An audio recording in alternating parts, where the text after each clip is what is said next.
here, so I'm going to be doing some basic tutorial on hoi4, because why not? Q is national focus. So if you click Q, this menu will pop up. It seems pretty confusing, but it's pretty easy to understand. So I'm Germany right now, so I'm demonetized right here. So you can just select them, and then you can select all of these. So you can only select like one of these on these top, like that are like shining kind of. So for these you can click on them. You can look at the requirements and also what will happen. So you can just click start, and then it'll be done in 70 days. So research. There's a lot of technologies in this game. So look at all this. You can research everything that's yellow, like highlighted. So you can research like tanks, special forces, equipment, guns, like all this stuff. Tanks, artillery, doctrine, which is like army plans, ships, ship doctrines, planes, plane doctrines. This is engineering, so you can get like nukes in this path and radios and all that like stuff. This is industry. You can get like better oil this path, and then you have, as stronger countries, you start off with like 4, and you can just do whatever you want. Like these are good to research, and yeah, like that. Free military factories. This is all of your stuff you're making. So you have like military factories, civilian factories, and naval dockyards. Dockyards are for making ships. I'll talk more about that later. Military factories are for creating guns and like all this army stuff. Civilian factories is for making oil and trading. So trading, this is the trading menu. There's like 6 different types of materials that you can trade. And if you go to inefficient resources, you can just click on like the first one or whatever, click this, and then just click send. And then you can click this again, click this, send, click this again. And if this is already green, you don't need to do it anymore. Here we go. So this is divisions. These are all in the top right here, like decisions. Okay, so you can get these decisions with political power. Political power, you can see your bonuses. You can get more of it. Political power is to be used. These are like basically events that you can see the effects and stuff right there. This is research. Diplomacy, that doesn't really matter. That's just like the major countries, as you can see. That just shows that. Democratic countries, Africa, Europe, just all that. This is trade. This is the trade menu. This is construction. So these like pop-up things are stuff you can make. So I can make a bunch of air bases, military factories. This is military, civilian. This is naval dockyards. You can only make them near the coast, obviously. Oil refineries, so I can get more oil. Land forts, these are pretty complicated. You can just place one. You can have 10 on each province, so I can just make one like that. These are coastal forts, so these are like forts, but like on the coast. These are naval bases, you know, just naval bases. This is infrastructure. Infrastructure is pretty important. And so is anti-air. It's like, it just destroys planes and such. So military factories. Right here you can see we're making infantry equipment. To add more military factories to be making this, you can just click this. And if you want more on it, you can click ×5, and then you can click it more. So we got a divisions basic training. So you can click this to train tank divisions. You can set them to a location for them to deploy in. You can add units. This is just normal infantry, which are like just normal soldiers. These are just aren't like cars. These are cavalry. And yeah. So divisions. See all these guys? These are divisions right here. So you can just select them all by dragging like this. Like that. And then you select all your divisions. You can put them in all one guy again. And then you can select a general by clicking right here. And these generals all have like special buffs and stuff. But generals can only hold 24 at a time. And there's also, you can promote them to field marshals. They get better stats and stuff. You know, they're just better. And yeah. But generals and field marshals can only hold 24 divisions at a time. So what I like to do is click this individually, and then just right click. Like, just left click, right click onto that. Which makes a new army group. So you can just keep doing this. And then, boom. And then for this army, you can select a general as well. So this is world tension. This increases when like something happens or big. This is just like the fear that's in the world right now. Like if something's crazy. All these countries around me also have their own separate focus trees and divisions. So the leaders also have the national spirits, which have these buffs or debuffs. The leader also can have buffs. And then, okay, so this chart is pretty important. This is just the faction. And this tells you the ideology. Ideologies are pretty, like, different.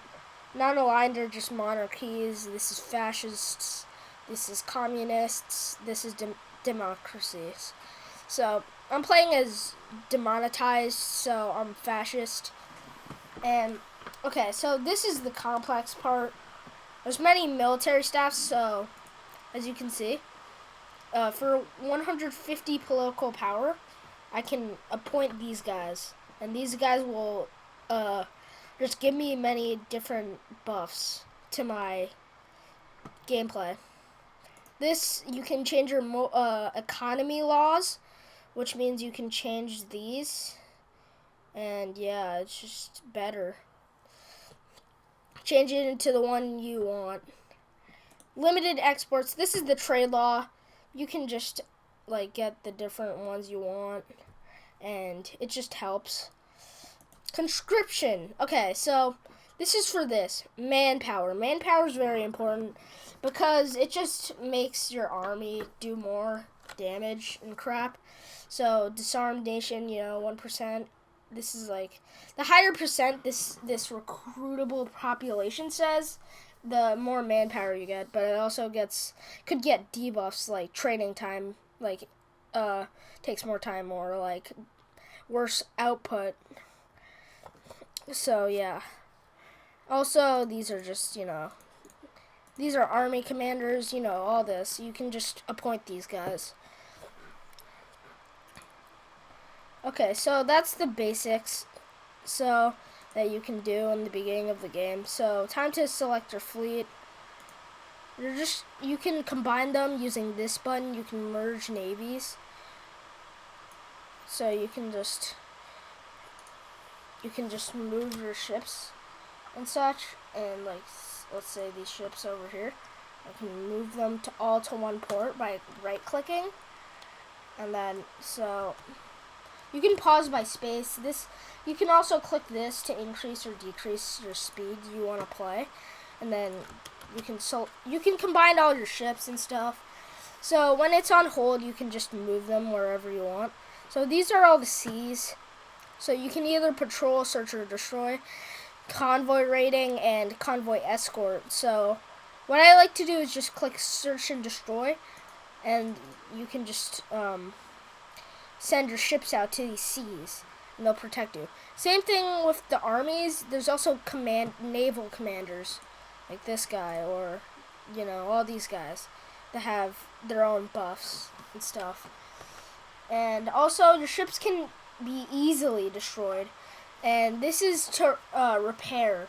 And repairing just fixes all your ships, makes them all good again. All these buttons, they're pretty self-explanatory.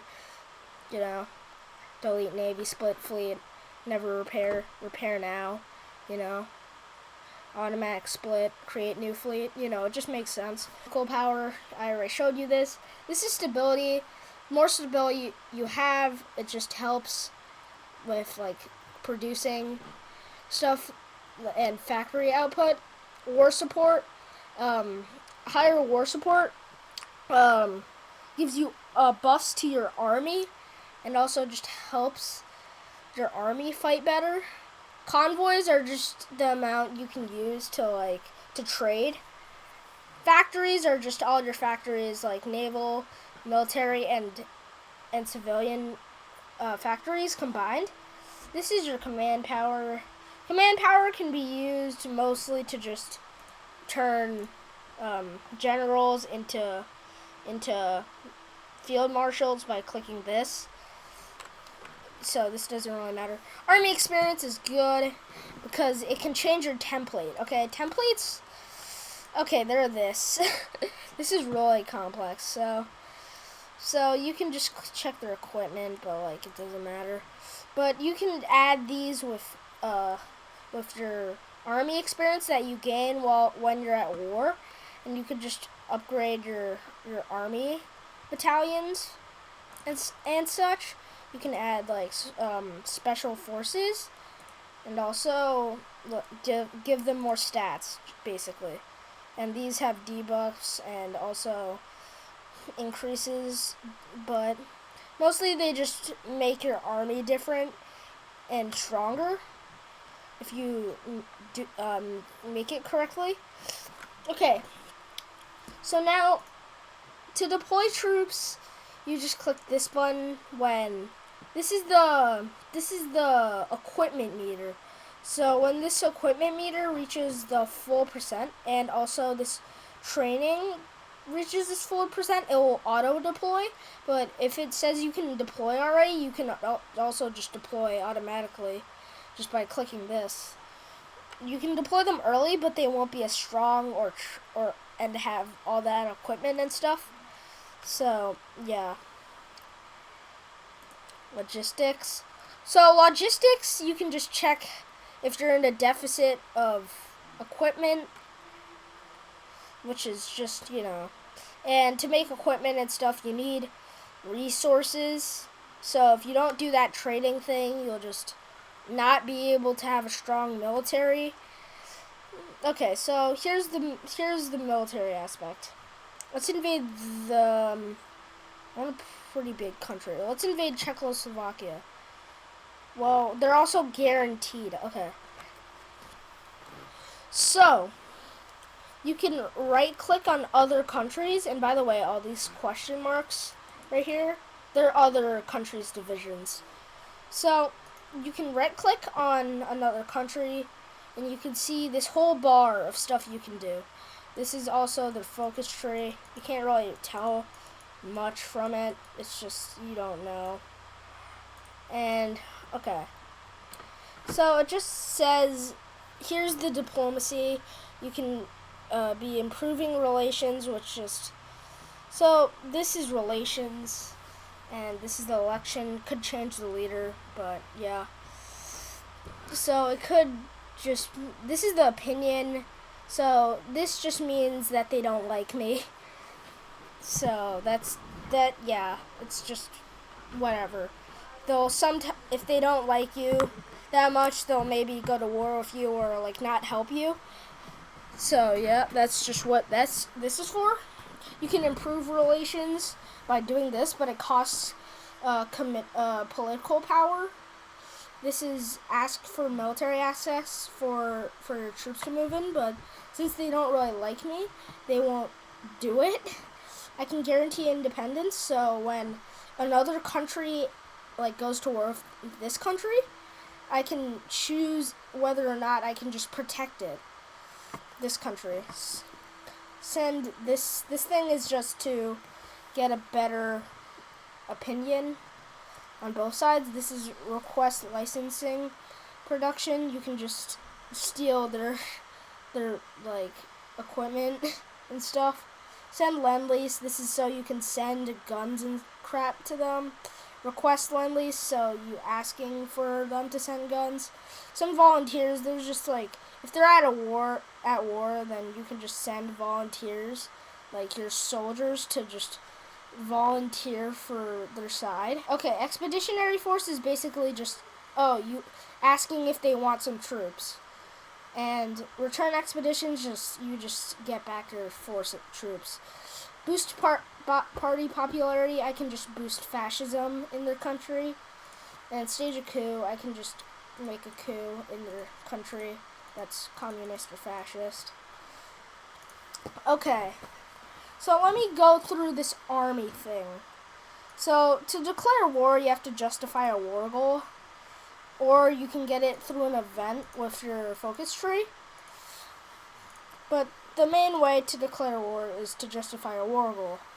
So right now it says, you can see that Romania over here is helping Czechoslovakia and guaranteeing Czechoslovakia, and that Czechoslovakia is guaranteeing Romania and Yugoslavia, which is down here. So to justify a war goal, you just click this button. You click conquer, and then you can just do this, and then it will cost some political power, and you will get a war goal in 250 game days. Game days, if your in-game days are like pretty fast, if you can see the time, but sometimes it lags if there's a big war happening. So this is the number that says if the world tension increased. So if I declare this war, if I declare I'm justifying a war goal against Czechoslovakia, the world tension will increase by 9%. And so I have an instant war justification mod on, so I can just click instant war, and then this will last. I can just auto justify on them, but this is just an example. I can't, Okay, to select your army, you're going to want to just click this, and you can click front line. So if you hold right click, you can decide, like, you can alter the line, like move it around, like, so your army will go to this line. You can delete all the orders by just right clicking this button, and it will delete all the orders. So it will delete that order to do that front line. But if you just click front line, left click on that, all your troops will move to that border. So this is to do naval invasions. You can click this. You can go to a port, and then you can click the landing position, right? Like let's say in England, but we're gonna delete that. Also, there's paratroop orders, which basically just flings paratroopers into the other country, but it's not really something that most people use. This is to see if this is basically just execution of battle plans. So aggressively, which means they just attack harder, but also uses more manpower, and carefully uses less manpower, and this is like in the middle. This is exercise the army. This just makes the army more powerful, and it just exercises the army. So this offensive line, I'll show you later. Spearhead, I'll show you later. Okay, so fallback line, I can just click wherever in my territory. So let's say I just want to fall back to this, like this, right? All my divisions will now go to this line that I made in the fallback line. And yeah, it'll just be a fallback line to protect the it'll just fall back. My troops will just fall back simply. This is a garrison. So this is to which one to guard. Let's just say victory points. Victory points are like cities where it says in like Berlin is my capital. So if they take it, they'll get a lot of victory points, and I will be close to like surrendering. But this is just, I can just click on a state and they'll just guard these cities, right? But okay. So once you've gotten your front line, you can now do an offensive or spearhead. Spearhead is just, yeah, that's just the way to go. But also, offensive line is something that most people use, as you can see. So, offensive line is just you target the position your army wants to go. So, if you hold right click and drag your mouse along that, your army will now, when you activate their orders, charge and attack until they get to this line. So, okay. So, now that I've showed you this, my troops will start to go to this line. This button will activate their plan. You can see if the plan is good or not. You can see if it's risky. But as you can see, my troops will now go to this border, as you can see. So, since I have that instant war justification mod on, I just got it instantly. But you'll usually have to wait like a long time until you get this. But now I can declare war. And call allies is just to call the allies in my faction. So factions, okay, let me show you what factions are. So there are many different maps. This is the F1 map. You can just see all the countries and stuff. F2, you can see the seas and oceans, and also the states. Map 3 is just for plains. F4 is for just, I don't know, it's weird. I don't freaking know. I think it's rivers, I don't know. F5 is just random crap. I think this is like, who knows. F6 is nothing. F7 is the amount of resources in a country. This is F8, which shows who I'm at war with. F9 shows the factions, and that's it. So there's a few factions right now. This is the common term. This is the Soviet faction. So the Soviets now have Tano-Tuva and Mongolia in their faction. So that means that you can call in your allies, and if your allies are declare war, you have the choice to protect them and such. So it's just like a union basically. So now we're just gonna click this, but it says that it's really bad. So if you do that, you might take a lot of manpower. But if you activate it, okay, so your divisions will just start going. So as you can see, my divisions are fighting right now. These green bubbles are good because that means you're winning. The red bubbles are bad because it means you're losing. So I'm attacking right now. And you can also move your other armies on the same line and do the exact same thing.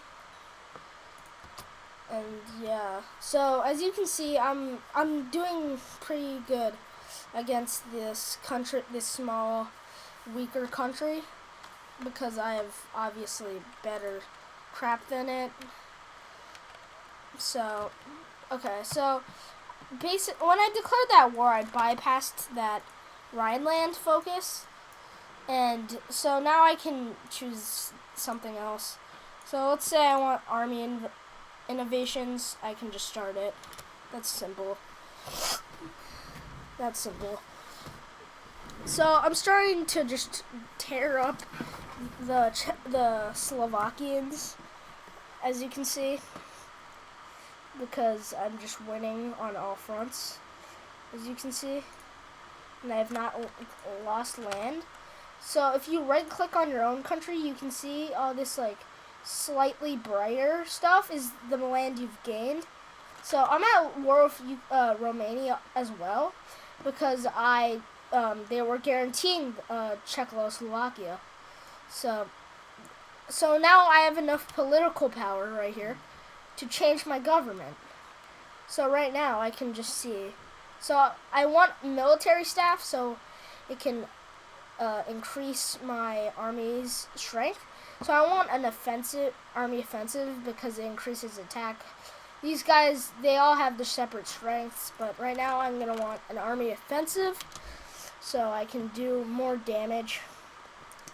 So as you can see, this star right here it's the capital. So if I take that, they'll be closer to surrendering. So as you can see, I'm just winning. But so you see these mountains right here. If you click on this, it says mountains. So I can't really push through this because there's mountains, and it's similar to rivers actually. Right here, if you see this river, yeah, that will actually like stop troops and make it harder to push. That's how this game works. The geography of the map just increases, you know, how hard you can push. So as you can see, I'm pummeling them.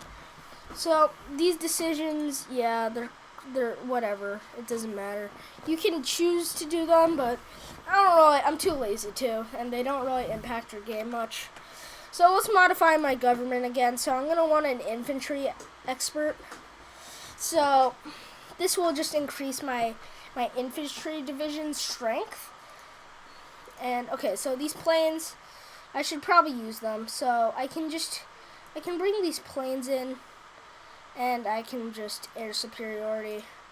I can send them to Czechoslovakia, so I can do a little more extra damage. So I've taken their capital. I'm moving on. They've chosen to make a new capital down here. So, but I still cannot push the mountains. So what you can try to do is surround them.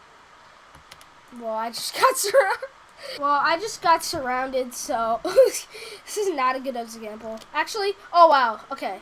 So it actually was successful. So as you can see, I've surrounded these troops, and they will now lose some of their strength because they won't be able to connect with the rest of the country, and they won't be able to gather supplies. So I basically can kill these. Oh frick. They pushed back. They pushed back. Run. Okay. So a civil war just happened in Spain. This is common in every game. But as you can see, this is just a good example of a civil war. Two countries will be there, and they're just going to fight against each other. Simple. So they've actually cut off my surrounding point. Oh well, actually a technology was just completed, so now I can research something else in that technology slot, which is pretty cool. So as you can see, I'm just wrecking them. I surrounded this division. Pretty cool. As you can see, I'm gaining land, like a lot of land. But it's starting to look like a stalemate, right? I'm starting to gain back some land up here because I pushed past those mountains by surrounding them. But now I'm pushing really hard, and my whole force is just going after them. So we're just gonna play a normal game as Germany. So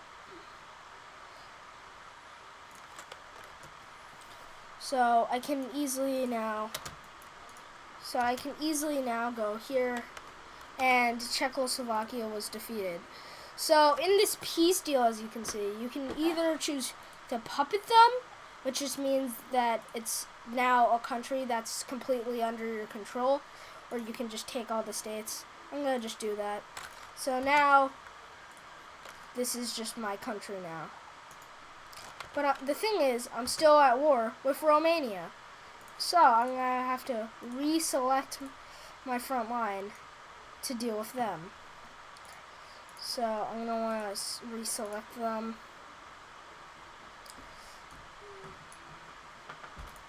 And then move them over here. Yeah. Oh wow, some divisions were just made. So I can right click into my army. So they will be sent to this front. So I built more military factories, so I can now put them into more stuff. Ooh, I just surrounded a massive portion of the Romanian military in this bubble, as you can see. And I just killed so many of them. Okay, so I just demolished so many troops. And let's see if I can do a sneaky push. Okay, so I surrounded the entire Romanian military, basically. And there's no troops here now. So I can easily push. And look, as you can see, I am a genius. And let's just send them motorized into that, because motorized divisions move faster and like that, and they're really fast, as you can see. Look at this. Oh yeah. And then I can move over here. I can then move over here. Look. And then I already win. So for this, I'm gonna puppet them to show you what the difference is. So this is Legionary Romania. So they're now my puppet, and now they're in my faction, and I can just request their forces. I can just do whatever I want. Well, so what's interesting is when I declare war, my puppet isn't called in at the beginning. So they're not at war with Yugoslavia. So they cannot push. Oh wait, what? Oh wow, Croatia is in. But as you can see, Romania is not in the faction, so I cannot push, and neither can they, which acts as a good stalling method. And I can call them to arms, and now I'm in their faction. Now I did a call to arms, and now I can push quite easily, especially since a civil war is there.